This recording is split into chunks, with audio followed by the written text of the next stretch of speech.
Meu ideal seria escrever uma história tão engraçada que aquela moça que está doente naquela casa cinzenta, quando lesse minha história no jornal, risse tanto que chegasse a chorar e dissesse: "Ai, meu Deus, que história mais engraçada!" E então a contasse para a cozinheira e telefonasse para 2 ou 3 amigas para contar a história. E todos a quem ela contasse rissem muito e ficassem alegremente espantados de vê-la tão alegre. Ah, que minha história fosse como um raio de sol, irresistivelmente louro, quente, vivo, em sua vida de moça reclusa, enlutada, doente. Que ela mesma ficasse admirada ouvindo o próprio riso, e depois repetisse para si própria: "Mas essa história é mesmo muito engraçada." Que um casal que estivesse em casa mal-humorado, o marido bastante aborrecido com a mulher bastante irritada com o marido, que esse casal também fosse atingido pela minha história.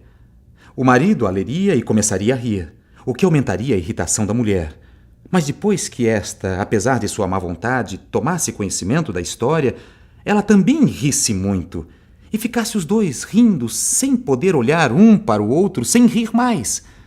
E que um, ouvindo aquele riso do outro, se lembrasse do alegre tempo de namoro e reencontrassem os dois a alegria perdida de estarem juntos. Que nas cadeias, nos hospitais, em todas as salas de espera, a minha história chegasse. E tão fascinante de graça, tão irresistível, tão colorida e tão pura, que todos limpassem seus corações com lágrimas de alegria. Que o comissário do distrito, depois de ler minha história, mandasse soltar aqueles bêbados e também aquelas pobres mulheres colhidas na calçada e lhes dissesse: "Por favor, se comportem, que diabo, eu não gosto de prender ninguém." E que assim todos tratassem melhor seus empregados, seus dependentes e seus semelhantes em alegre e espontânea homenagem à minha história.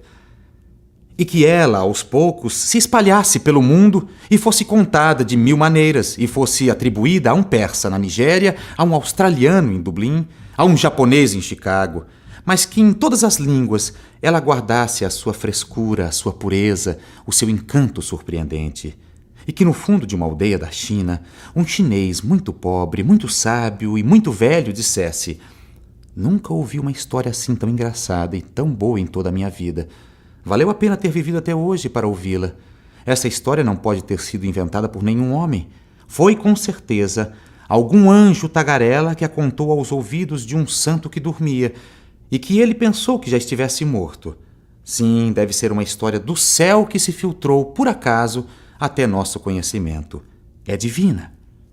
E quando todos me perguntassem: "Mas de onde é que você tirou essa história?", eu responderia que ela não é minha, que eu a ouvi por acaso na rua de um desconhecido que a contava a outro desconhecido e que, por sinal, começara a contar assim: "Ontem ouvi um sujeito contar uma história."